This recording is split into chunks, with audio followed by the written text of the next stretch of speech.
La Bible au quotidien, le verset du jour. 1 Chronique chapitre 22, le verset 13, je cite. Alors tu prospéreras si tu as soin de mettre en pratique les lois et les ordonnances que l'Éternel a prescrites à Moïse pour Israël. Fortifie-toi et prends courage. Ne crains point et ne t'effraie point. Fin de citation, glorifions le Seigneur. Le verset du jour nous exhorte tous à être des croyants qui obéissent à Dieu avec courage et confiance, quelles que soient les circonstances.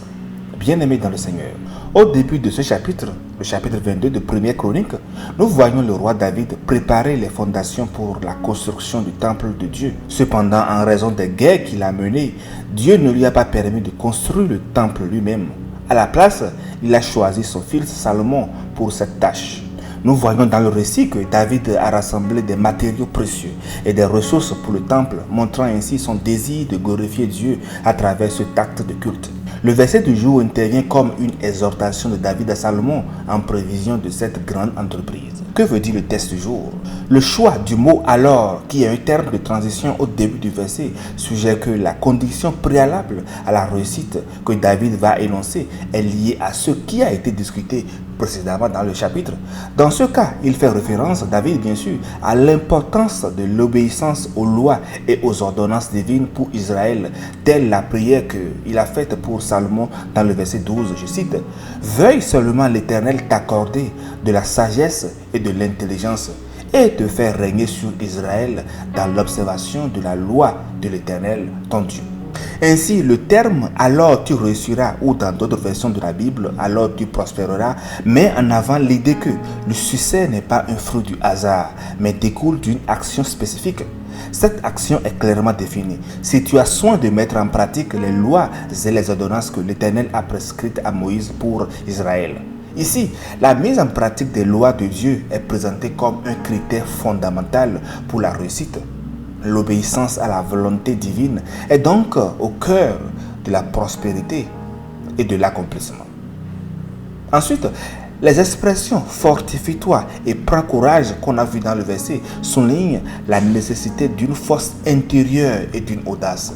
Le chemin de l'obéissance et de la fidélité n'est pas toujours facile et c'est pourquoi il est vital de se fortifier et de puiser du courage dans la confiance en Dieu. Ces termes évoquent une préparation mentale et spirituelle de Salomon pour affronter la tâche monumentale qui l'attend.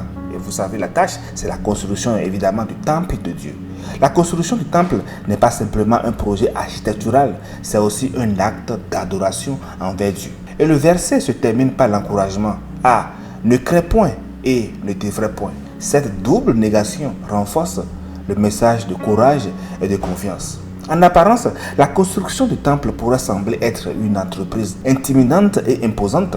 Mais cependant, le message de David est clair.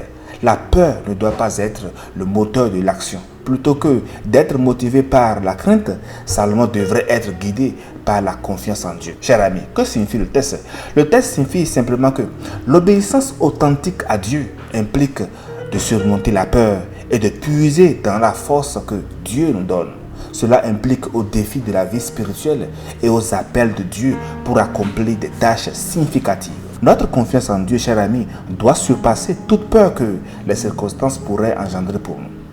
Pour appliquer ce verset aujourd'hui à notre tour, tout comme Salomon était appelé à obéir à Dieu et à bâtir le temple avec courage malgré les obstacles, nous aussi, nous sommes appelés à l'obéissance, au courage et à la confiance en Dieu.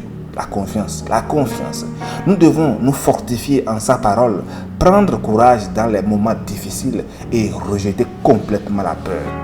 Nous devons mettre une croix sur la peur. Nous sommes appelés à vivre avec une foi active et à agir avec confiance, sachant que Dieu est avec nous dans toutes nos entreprises. Chers frères et sœurs, n'abandonne pas et tu verras l'accomplissement de la promesse de Dieu. Bonne méditation et semaine bénie à toutes et à tous sous la protection de Christ Jésus. Alléluia.